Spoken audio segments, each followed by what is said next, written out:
I love that. I love that. Yesterday I talked about swagger, but now I'm talking about New York grit. You know, people miss that, and I appreciate you as owners and activists and your commitment. You've helped me indirectly without even realizing it. During some real dark moments in my life, I walked on Broadway and walked into your store, and I bought a large Buddha that sits in my backyard, and I sit down all the time and meditate in front of that Buddha. So thank you. There's a lot of Eric Adams stories out there that purchased something here in the store. It's more than trinkets and souvenirs. And to my amazing deputy mayor, you know, just continue to bring that energy. You're going to see the productivity and the excitement of the team that we are building. And we're going to continue to be optimistic because, you know, people don't realize negative energy breaks your spirit. All the negative energy we see out here every day, you know, that is what's killing the spirit of New Yorkers. And so, yes, you may be unhappy that I'm happy all the time because I have a lot to be happy for. I know this city. This city is resilient, and we just need to get out of the way and allow that resiliency to happen. We have used our agencies to turn the American dream into a nightmare. Every day, all day, in the way of small businesses, not allowing them to flourish and grow. Resenting the fact when the agency walks through the door, not to say we're here to help, but we're here to hurt. And that has to stop. And when you think about what the councilman and the borough president have advocated for so long, we know that this city is made up of working people, everyday people with narratives and stories of coming here as immigrants and opening a small shop or selling something on the streets and able to graduate to open your own small business. Investing all of your money to open a restaurant as a dishwasher, only to have the Department of Buildings take 2 years to give you a CFO, or National Grid to take another 3 years to turn on your gas, or Con Edison taking even longer to turn on your electricity. Or having agencies walk in and find first instead of fixing and giving you the support that you deserve. So Pearl River Mart, we're going to put you on a new river, a river of hope and prosperity, where we're going to be your partners and not your enemy. This is a landmark Asian American business that's been a cornerstone of the community. I remember your large store on Broadway, and the costs just sort of pushed you out after you made it a stable place to be. And this mart faces the same turmoil we heard all over the campaign trail. Every community I visited that dealt with small businesses, they told me about the problems. And I stated, as I took my notes on the campaign trail, I stated it was in Arnold Schwarzenegger's moment. I said, I'll be back. I'll be back. And I'm back.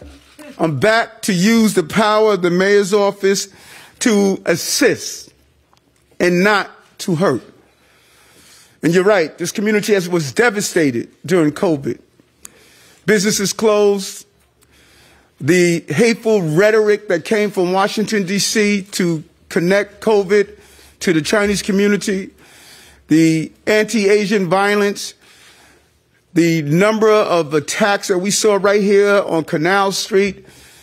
But you were resilient, and you stood in there, and we were able to mobilize the families and friends to deal with the bigotry, the violence, and the hate, and the failure to patronize these important businesses. I truly believe that this city, this administration is going to do everything possible, not to talk about it, but to be about it, to help small businesses in this city. All over the city, all 5 boroughs, it doesn't matter if you're in Brighton Beach with the large Russian-speaking community, if you are in Sunset Park with the large Spanish-speaking community, if you are in Bed-Stuy with the large African-American small business community and restaurants, or if you're just merely here in the Chinatown area, a place that I served as a police officer in my beginning years in 1985, we're going to be here to ensure these businesses grow. They have the hustle. We're going to give them the flow. and allow them to continue to bring commerce to our city. So today, I signed executive order to reform small business violations, slash red tape, reduce needless fines and penalties. It will bring relief to our hardworking entrepreneurs. The executive orders builds upon Local Law 80. It calls on the Department of Buildings, Department of Environmental Protection, Department of Sanitation, the Fire Department, Department of Consumer and Workers Protection, and the Department of Health and Mental Hygiene. All of these entities separately carry out important functions, but they have not been business-friendly enough for this administration. We'll require all of these agencies to promptly review business regulations with the goal of encouraging compliance, reducing fine schedules, and allowing for cure periods or warnings for first-time violations.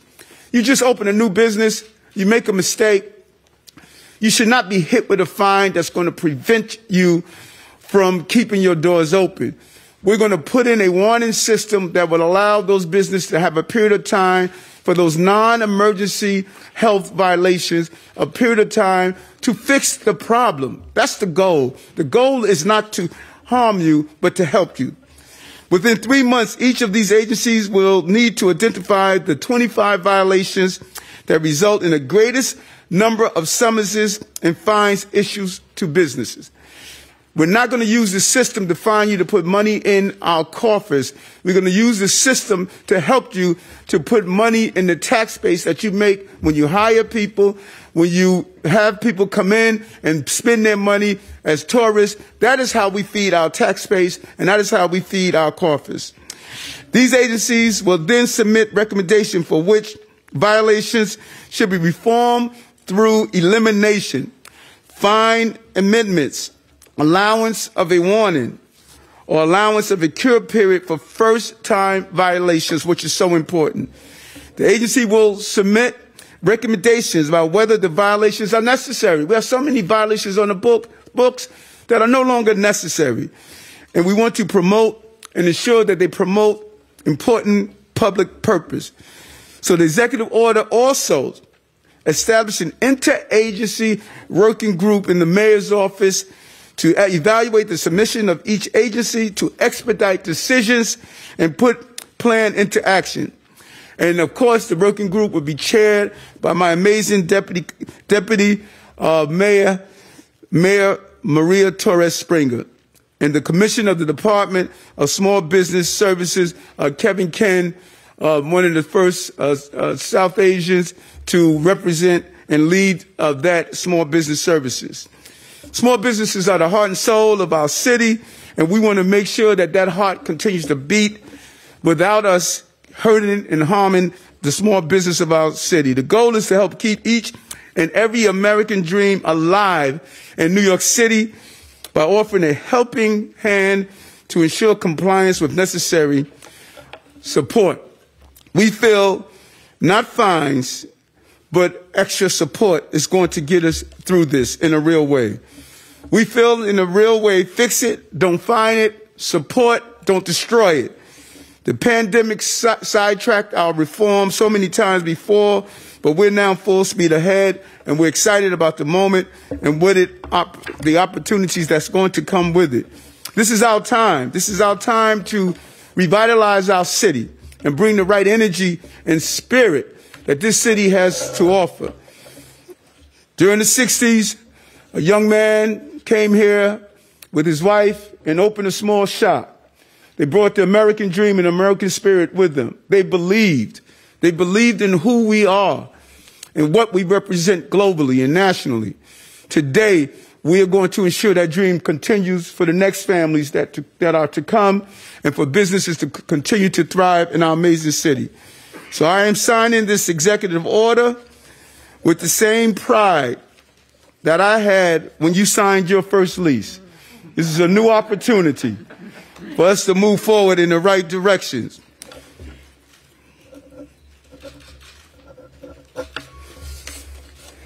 Let it be said and let it be done. Thank you very much. Hold on. You need to commensurate the moment by me trying on. That's fantastic. There's something about me in wearing South Asian clothing. It just really highlights me, you know. And all of you, before you leave, we want you to do something that's the New York way. Spend, buy something. There you go. How does that look, Gloria? Mayor, please. Yes, we can.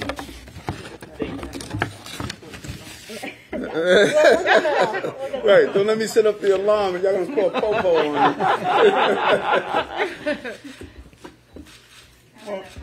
Come on, let's get this over with the family, Maria.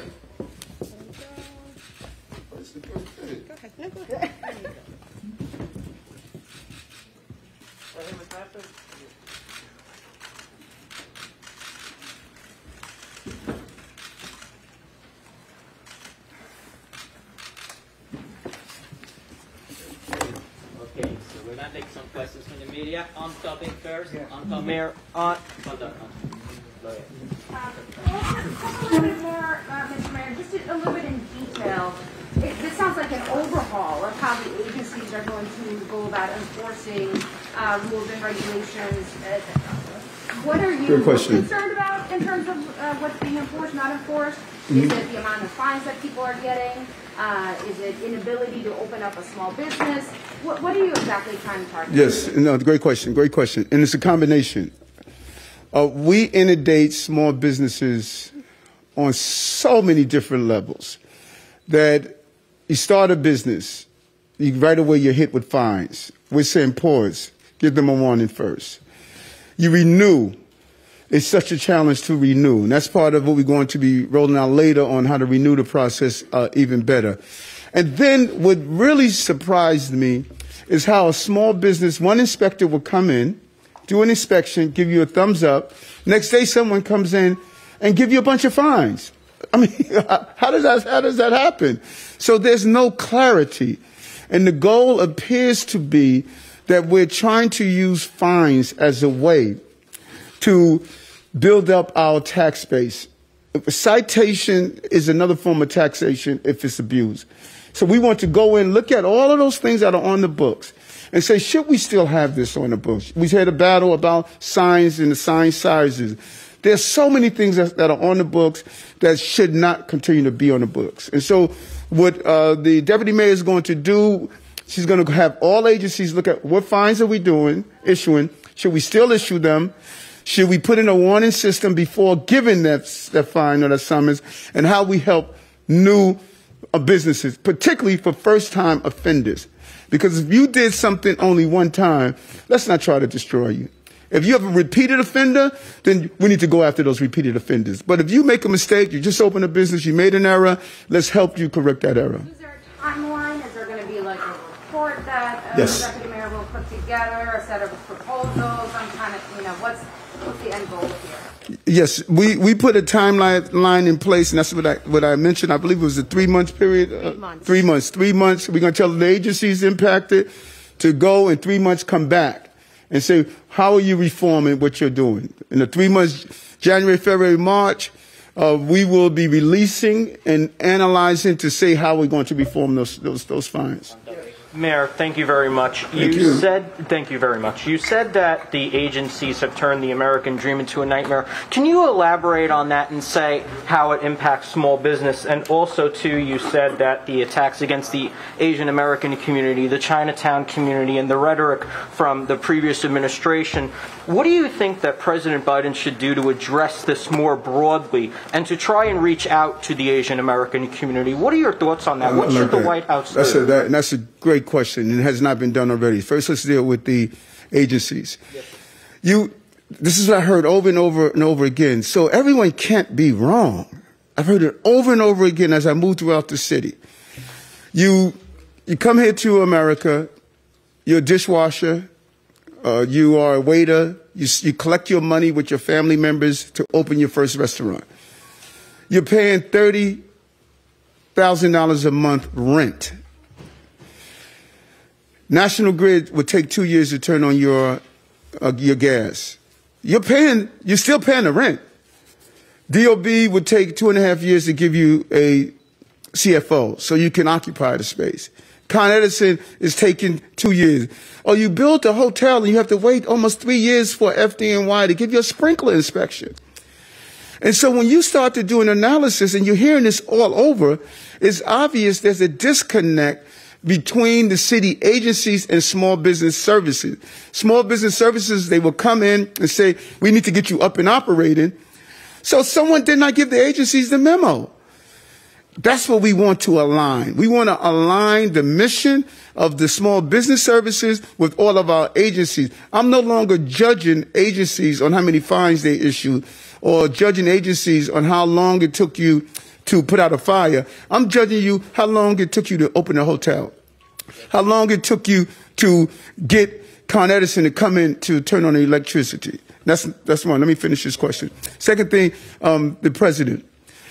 The president right now should stand up and say, on behalf of the American people, we apologize to the Chinese community. We had a president of the United States that called COVID the Chinese disease. He used term and hatred terminology. This is a big moment for our country, that we would never allow the Oval Office to be used to attack people in our country. And I am hoping that the president, I'm going to send him a letter today just based on your comment. I am hoping that he would say to the Chinese residents of this country that we apologize for what was said and what was done. We've turned people against the Chinese community during COVID.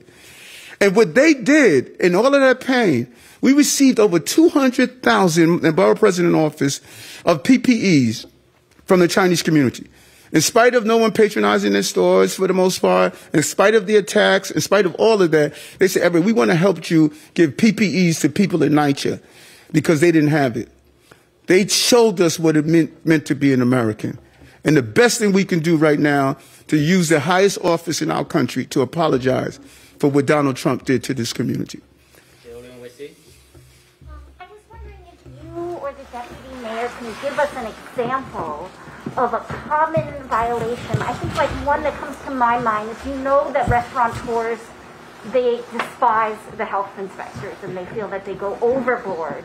But at the same time, they're also trying to protect public health. So can you give an example of a certain type of common violation that they might receive and a way in which the city can maybe back off a little bit but still protect the interests of the public? Absolutely. It's a great question. First, generally, I think we have too many false choices in this city. We think that we have to choose between the health of the public and the health of small business.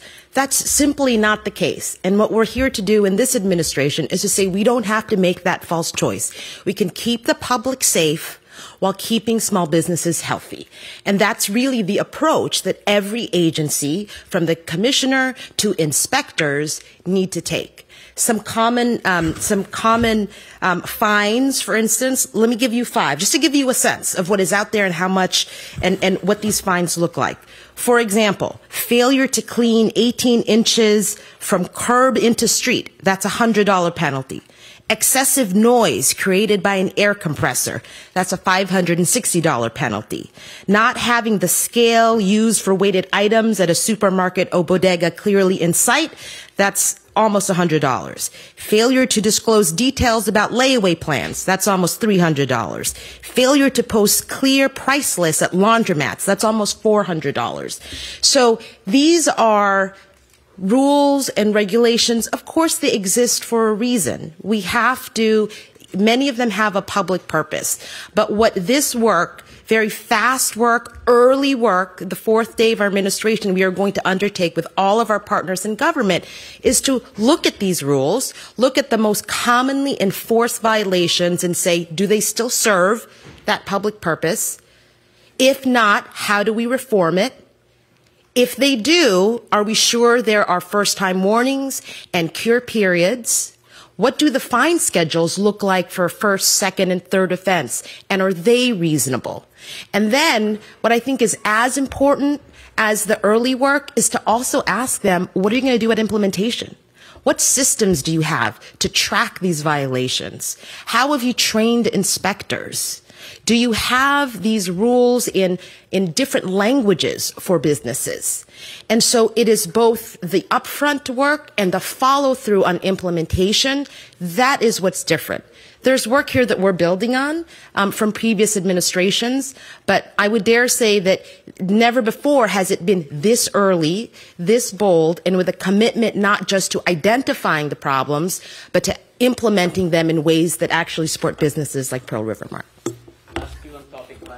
Yes, quick question for the mayor and then for the woman in red, and I'm afraid I don't know your name. But Mayor, let's talk about the utilities. You mentioned them as a problem. Is there anything in this executive order that governs their response time? No, because we're going to look at our agencies, but we also are going to sit down and communicate with Con Edison. We're going to communicate with National Grid. We need to find out why is it taking too long to turn on the electricity. You could only imagine the burden of spending and investing all of your dollars to open a restaurant, and then you have to wait 2 years to turn your electricity on while you're still paying rent. And I am hearing this too much. So something is there. And we're going to sit down with the head of National Grid, the head of Con Edison, and say, how do we expedite this? And if we have to legislatively put private entities in place that are bonded to do these inspections, to expedite it, then we need to do so. It can't take 3 years for the fire department to give a sprinkler inspection to a hotel that's already up, operating, ready to go in and hire people, but they can't get their sprinkler inspection done. That's not how you run a city. For the one in red? Yeah. How have these agency enforcements affected your business? How has it hurt you? And what do you think of what the mayor's saying? Well, one thing I didn't mention is that during the pandemic, we actually built a second store in Chelsea Market focused only on foods, so Asian foods. It's called Pearl River Mart Foods. Come visit us. We used to have boba, delicious boba. Matt Wong is here, who is the owner of Tea and Milk. We brought New York City businesses underneath our umbrella. So we were 5 businesses under one umbrella in a pretty small space. It's about 2,000 square feet. We serve dumplings and noodles, and we also have groceries. So, as the mayor was speaking, I was actually thinking, we're new to food, so that's something that we never did. But the way that I created the store was totally kind of putting myself in knots, because everybody said you can't have a business with gas because it's going to take you a year and a half. So I thought, okay, let me figure out something else. And then we would really love to sell Asian American. There are a lot of beers and soju and wine coolers. So somebody said, you need to pay somebody to get this license. So I said, okay, who am I going to find to help me get this license? And we've been open since October 2020. And we don't have a beer license. So I'm just thinking we twist ourselves in knots in order to, deal with the stories that our fellow business owners have told us. We did pass our, Department of Agriculture inspection, with the help of, the city who came to help and give us some tips. But they just warned us against the Department of Health. They said, don't have the Department of Health come in because it's very scary. Right. So I was very scared, and those are just some of the examples. Some other ones too that are not really inspections, but we were sued by people who said our website wasn't compliant. So many of our fellow business owners have problems with their steps. So, these are just things that we talk about all the time, and we just deal with it because I can't stop my store. So I pay a lawyer several thousands of dollars to help with that website lawsuit. There's nothing else that can be done. And people just tell me that. They're like, okay, it's, you got to pay for it. Pony up, and a lot of times, especially when business is hard, we just take it out of our savings. So that's just the way that small business owners go. Last on topic. Sorry. There are a lot of steps when it comes to getting something done in city government. You say you want to report back in 90 days. but when do you actually expect to implement these changes, whether it's getting rid of the fines or reforming the process to create a warning system? Like, what's the timeline for that? Is it June? Is it end of the year? What's the date? My target date is 3 months of March to come back with the information, and within the next 3 months, be able to do the implementation. Because it should not take. So when we look at June, we should already be implementing what we put in place. You know, there's a reason that we believe that we have to get stuff done. You know, so March, come back with the report. June, we start the implementation. Are there any particular departments? I think you mentioned the buildings department as one of a particular focus. Are there any others that you guys? Yeah, I gave a list. Department of Sanitation. We had a whole list here that we believe are our usual guys and gals. Correct. Department of Environmental Protection, Fire Department, Department of Consumer and Workers Protection, and the Department of Health and Mental Hygiene. And then just to sort of flip it on its head, if you will, because there are a lot of small business owners in the city who are small landlords, and not every landlord is a good landlord. The Public Advocate puts out a list of terrible ones every year. How do you make sure that bad landlords don't end up exploiting this new system to keep people living in terrible apartments for even longer? Unacceptable. We're not going to allow that to happen.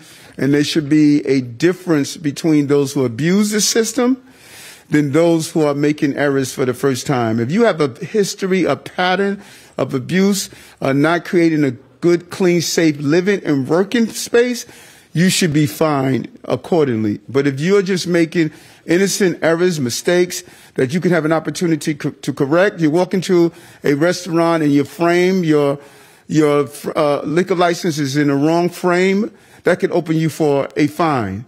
Instead of saying, put your liquor license in the right frame, we're going to come back for a reinspection, so you're not finding that business. But those who are abusers, we need to zero in on them and make sure that they're held accountable. We're going to have an off-topic, Dave. Mayor, this morning a couple of times on CNN, you said, I'm not asking you about Michael Mulgrew. I'm clear on that. Is it a COVID question? Yeah. Okay, hold on. Can I have my COVID, let me get my other towel, yeah? We want to stay on message,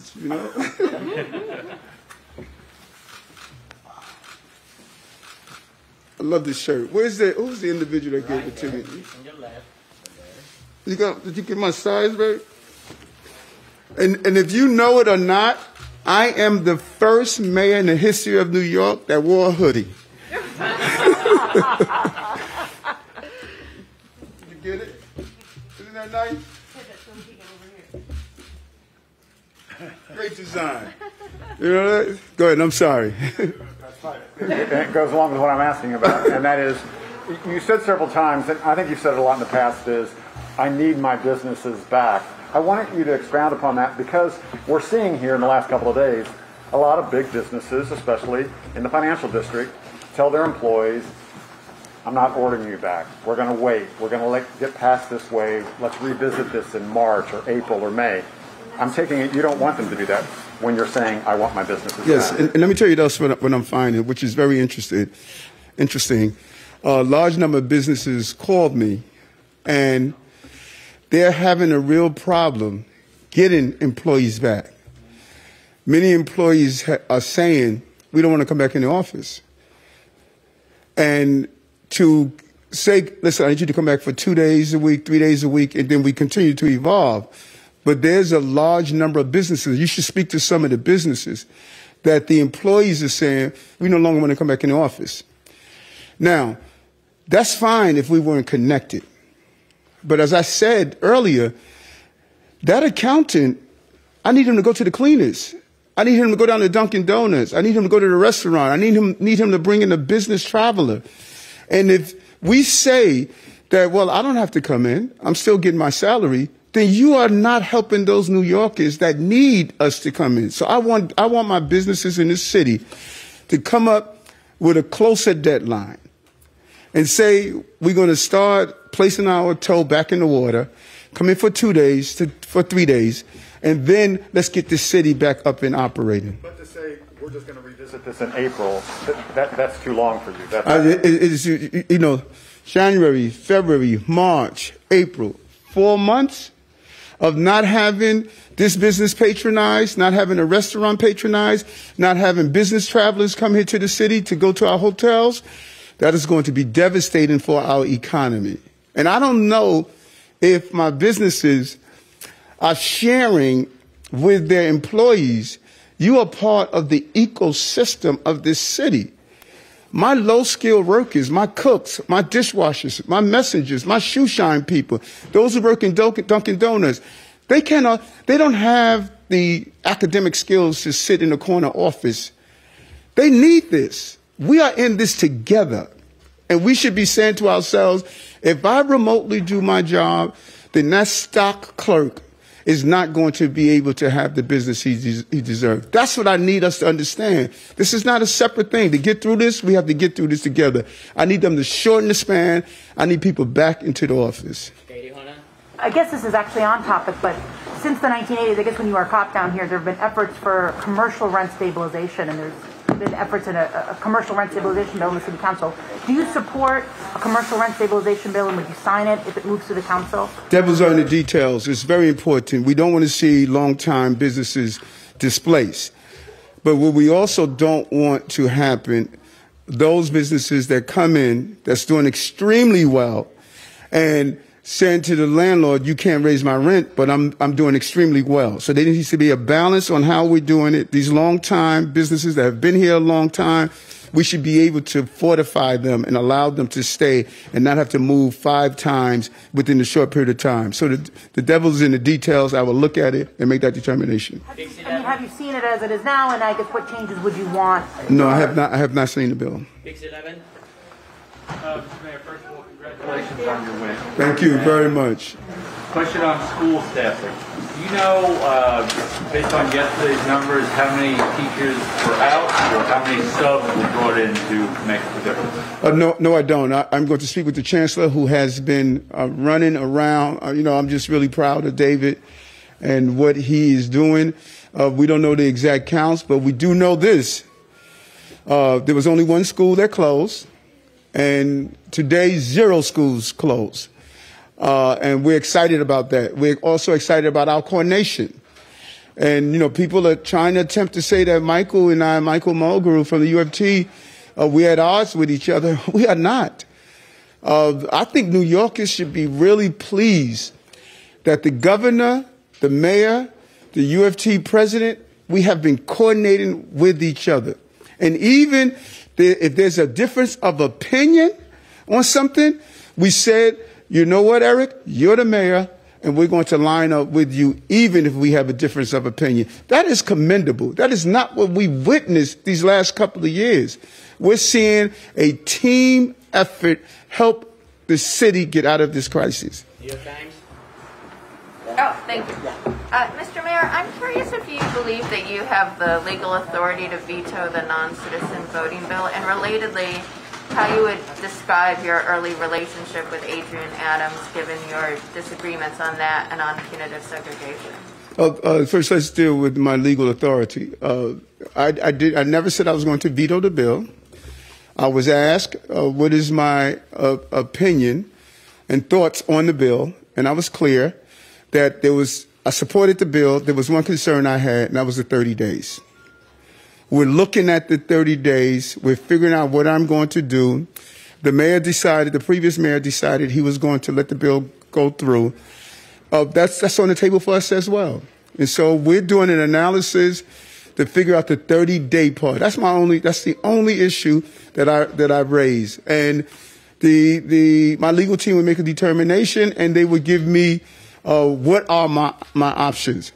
And how am I going to dislike someone that shares my same last name? I love Adrienne. We both went to Bayside High School together. She supported me. She was a staunch supporter. South Jamaica Queens, Southeast Queens, played the pivotal role on me getting elected. We're not colleagues. We're friends. And she's going to be a friend. And she's going to be an awesome partner in governing. I'm really excited about her. I'm proud of her. And it just continues to show that Bayside just produced some great products. Last two questions. Bloomberg.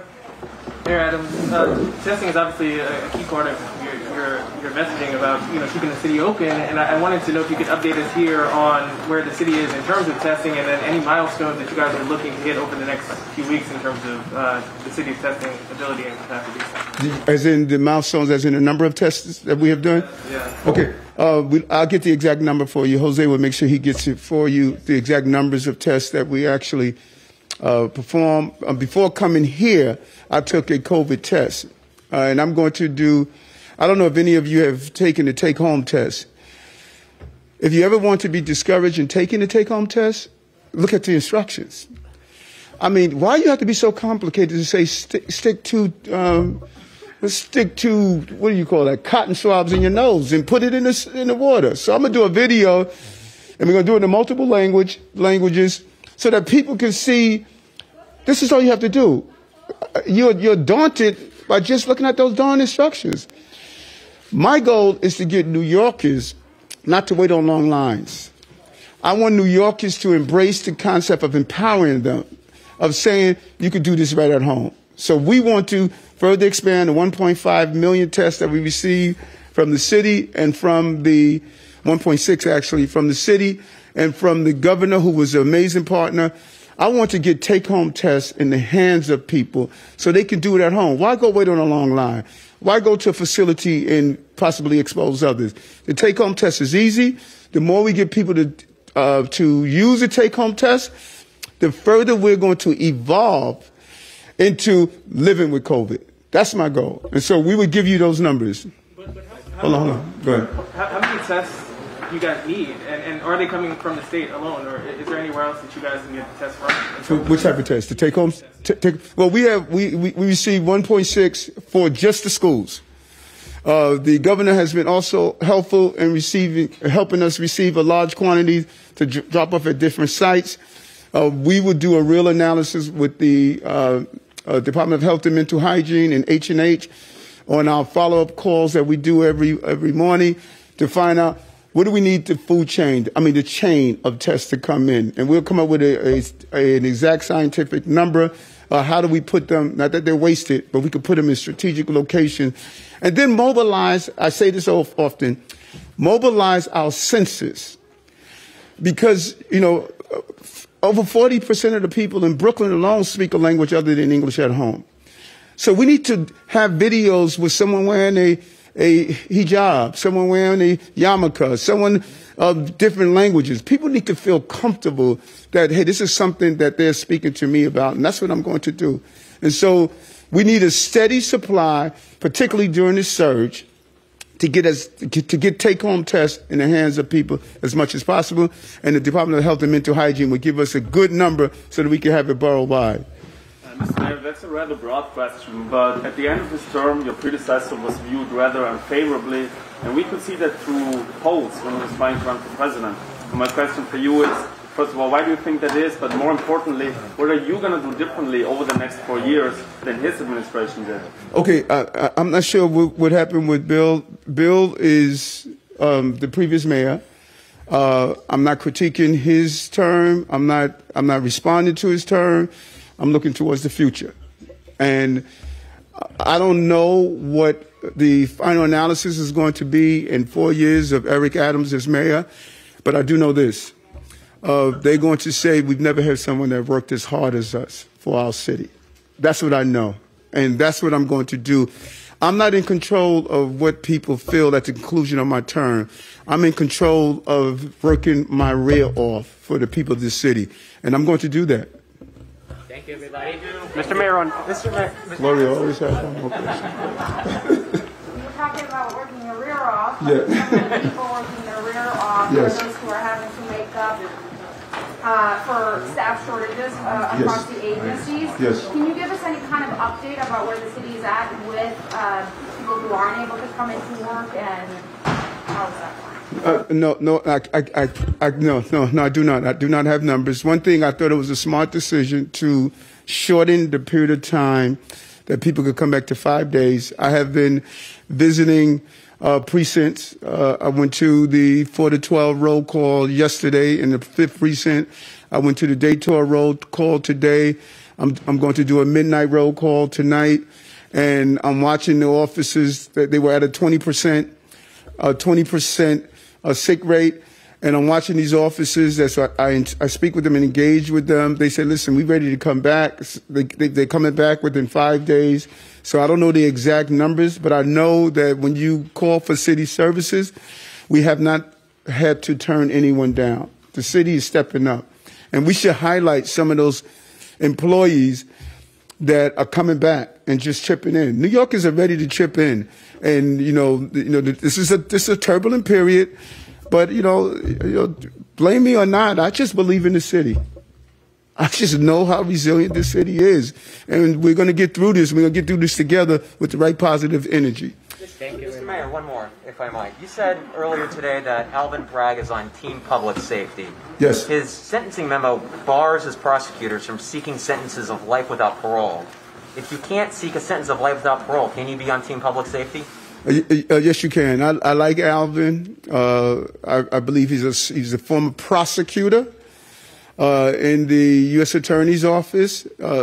He was a great prosecutor. I believe that he's going to be a good district attorney, and I'm going to sit down and have a conversation with him as we build out what we need to do around public safety so that we're all on the same page. And so I think that he's focused on doing that, and I think he's on Team Public Safety. Team Public Safety is not only handcuffs. Team Public Safety is also ending the pipeline that turn people into career criminals based on certain actions. And I want to understand what he's doing, and I'm looking forward to sitting down and speaking with him. I thought the real focus should be on what we saw today from D.A. Gonzalez. D.A. Gonzalez took down 3 gang crews, and he saw our city turn around crime in Brooklyn because of those 3 gang crews that he took down. And all of you who follow me on the campaign trail, I kept saying gangs and guns. And he showed you when he took down those 3 gang crews, the 4th one was today, he took down the people that was creating the gun violence in our city and Brooklyn. And Brooklyn is now a safer place. The charts were clear of the shootings going down after he took his action. We're going to duplicate that in the Bronx. We're going to duplicate that in Manhattan. We're going to duplicate that in Staten Island and in Queens. I said it before. The other candidates didn't get it. I kept saying it's gangs and guns. And we have a small number of people that are wreaking havoc on our city.